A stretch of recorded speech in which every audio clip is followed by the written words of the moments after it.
Mr. Jackson Rathbone. Good morning, Jackson. Good morning. What's up, man? Hey! So, first of all, thanks so much because there are so many twihards in the building right now. And, Eric, I think you're going to relinquish. I'm a little under the weather here, so I'm going to let you talk to the biggest KRBE Twilight fan here, Becca James from our station. She loves you, and I want her to be part of this interview. So I'm backing away. I'm going to let her be part of this because she loves you so much. Oh, hey, Becca, how's it going? Nice to meet you. Oh, it's wonderful to meet you. Well, I'll tell you what, Rebecca knows more about Twilight than just about anybody in here. Yes. Mary, are you a Twilight fan as well? I've seen the movies, but I'm not the diehard. She's read the books. She has known every single thing about you. I mean, like almost restraining order crazy about you, okay? Whoa. Wow. I'm just not that kind of an obsessive person. So All right, I'll tell you what. First of all, tell us a little bit about the movie, first of all. I mean, when is this coming out? Well, we're in the middle of Breaking Dawn Parts 1 and 2. We're filming both films consecutively. It's about a 6-month shoot, and I think the first film will be coming out in November of this year. Mm-hmm. So it's a quick turnaround, but we're really excited to get it out to all the wonderful fans out there. How long do we have to wait for part 2? Another year, sadly enough. That's way too long. There's a lot of CGI, a lot of amazing special effects that they're going to be putting into, especially in the second film. So, well, I mean, how much different is this from, say, like the previous films? Well, the previous films, I think each film is very different from one another. From the different directors, different styles. Twilight was an introduction to this vampire world. New Moon was an introduction into the werewolf world. Yeah.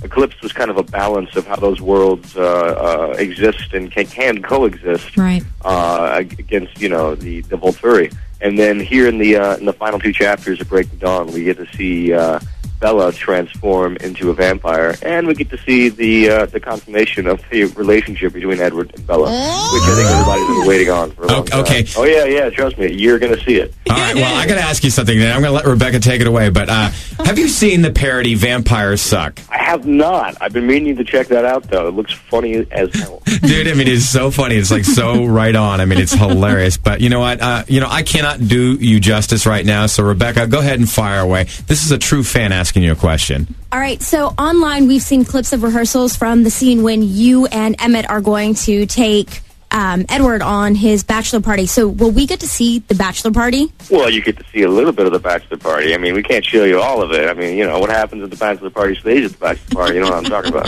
All right, so what would we get? Well, what are we going to get to see? Is it going to be crazy? I mean, how would you plan Edward's bachelor party? With great secrecy. Yeah, all right. Rebecca, he's got to keep a few secrets. Now, we're talking to Jackson Rathbone. Now, your character is Jasper. How did you get involved with this in the first place? Like, I mean, how did you, what was the, were you freaked out when you auditioned for this? Did you have any idea it was going to be so huge? Well, whenever I auditioned for the piece, I don't think the massive fan culture had built up. I don't, kind of during the once we were all cast and in Portland, I think all the fan sites started really jumping off, and it started getting a little crazy around that time once we started filming. But I got involved in this kind of on the ground level, and I was offered the role of Jasper, and Catherine Hardwick brought me into the studio and kind of talked me through the backstory and the entire mythology of this vampire universe she was creating with the first Twilight film. And it just sounded so exciting. And then my cousins all started calling me once I got the role, being like, "Oh my God, you're in that movie!" I love those books. I really do. That's pretty cool. Now, I know you're born in Singapore, correct? That's correct. But you spent time in Texas. Didn't you live in Midland? I lived in I lived in Houston for a year as well. Really? I grew up about 4 or 5 years in Midland, Texas. Oh, really? So what part of Houston? Kingwood. Oh, okay. Well, yeah. So I was in elementary Looper. school, actually. I think I was in 5th grade. I wanted to ask you real quick, you ever see yourself doing like the convention circuit or anything like that? Because, you've got so many fans, and I know people do like mall appearances and things like that.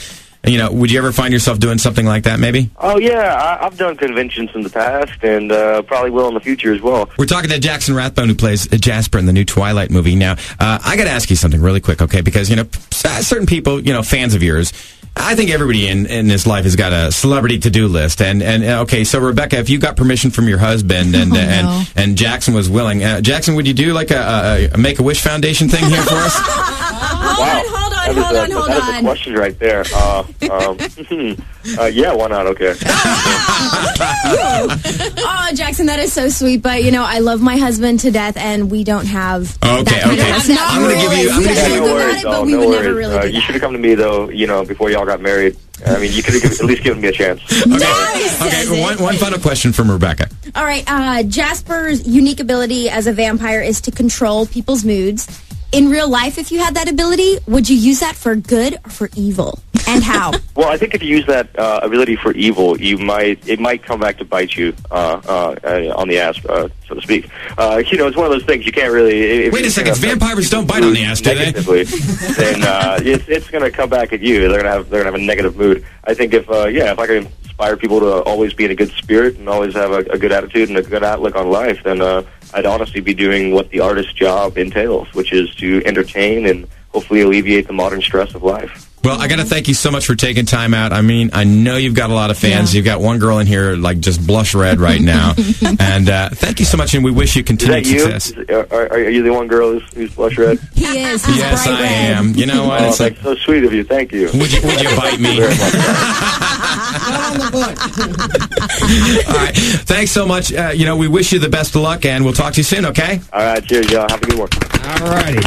There you go. Way to go, Eric. I mean, I'm glad you've been doing a little bit of following there. That's cool, because I think he's got the Houston connection. Yeah. So he just started listening. So hopefully we can have him on a few more times. I know. Awesome. Maybe get updates and find out, maybe a few little secrets. Maybe he can have some of his friends pass the phone around to Jacob and I know. Or Taylor. I know. Special K is just he was a little bummed that we didn't get Taylor Lautner on. Well, we'll get him next.